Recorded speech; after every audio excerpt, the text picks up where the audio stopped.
नमस्कार दोस्तों, electrical technician channel में आपका स्वागत है। दोस्तों, जब हम इंटरव्यू देने जाते हैं और वहाँ पे जब हमसे क्वेश्चन पूछा जाता है तो कभी-कभी क्वेश्चन ऐसा पूछ लिया जाता है जिससे कि हम कंफ्यूज हो जाते हैं। यानी कि क्वेश्चन तो सिंपल रहता है लेकिन उसको थोड़ा-सा घुमा के क्वेश्चन पूछ लिया जाता है और वहाँ पे हम उसका आंसर नहीं दे पाते हैं। दोस्तों, उस टाइप का क्वेश्चन का एक एग्जाम्पल यहाँ पे दिया गया है। जैसे कि दोस्तों यहाँ पे क्वेश्चन ये पूछा गया है कि आपके पास में एक एसटी मोटर है जो कि 6.6 केवी वोल्टेज पे ऑपरेट होता है। अब यहाँ पे जो मोटर है इसका जो फुल लोड करंट है वो 35 एम्पियर है। अब यहाँ पे इसका पावर पूछा जा रहा है, यानी कि ये जो हमारा मोटर है ये कितने किलोवाट का है।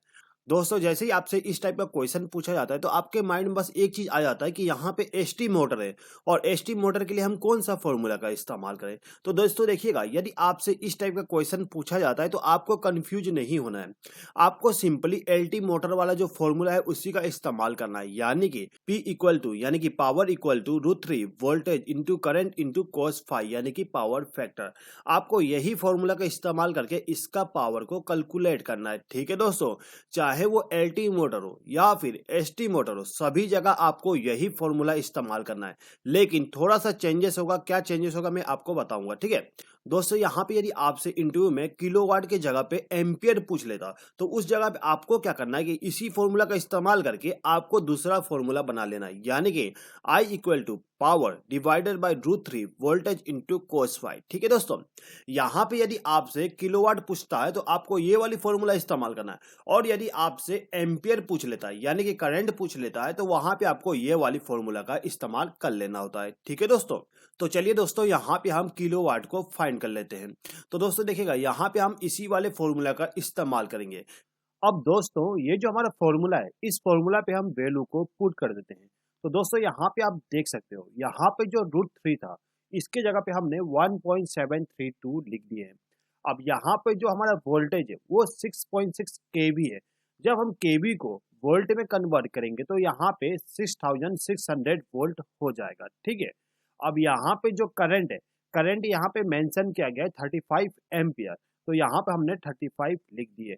अब यहाँ पे जो पावर फैक्टर है वो कहीं पे मेंशन नहीं किया गया है और यदि आपको क्वेश्चन में पावर फैक्टर नहीं बताया जाता तो वहां पे आपको 0.8 लिखना होता है। ठीक है, तो यहाँ पर हमने पावर फैक्टर की जगह पे 0.8 लिख दिया है। ठीक है दोस्तों इंटरव्यू में आपसे क्वेश्चन ये भी पूछा जा सकता है कि जो हमारा मोटर है वो 11 केवी पे ऑपरेट होता है।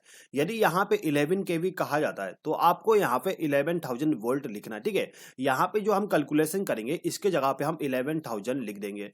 उसके बाद यदि आपसे 33 केवी कहा जाता है तो वहां पे आपको 33 केवी वोल्टेज लिखना है। ठीक है, यानी कि 33,000 यहाँ पे लिख देना है।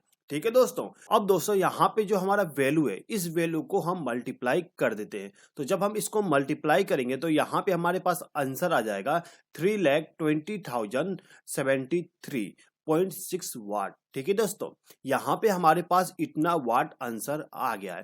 दोस्तों यहाँ पे जो हमारे पास आंसर आया वो वाट में आया, लेकिन जो हमारा क्वेश्चन था वो किलोवाट में पूछा गया, यानी कि हमें आंसर किलोवाट में बताना है। तो यहाँ पे हम सिंपली क्या करेंगे, ये जो हमारा वाट है इसको डिवाइड कर देंगे 1000 से। अब जब हम इसको डिवाइड करेंगे तो यहाँ पे हमारे पास आंसर आ जाएगा 320 किलोवाट, यानी कि जो हमारा मोटर 6.6 केवी वोल्टेज पे ऑपरेट हो रहा था और वो 35 एम्पियर ले रहा था, तो उस कंडीशन में हमारा जो मोटर है वो 320 किलोवाट का हो जाएगा। ठीक है दोस्तों यहाँ पे मैंने आपको आंसर किलोवाट में फाइंड करने के लिए बताया। दोस्तों इंटरव्यू में हो सकता है कि आपको यहाँ पे हॉर्स पावर में क्वेश्चन पूछ लिया जाए, तो यहाँ पे आपको क्या करना है, आपको सेम चीज करना है, यहाँ तक आपको सेम चीज करना है। ठीक है, उसके बाद जो हमारा वाट है इसको आपको हॉर्स पावर में कन्वर्ट करने के लिए आप क्या करिए, 746 से डिवाइड करिए।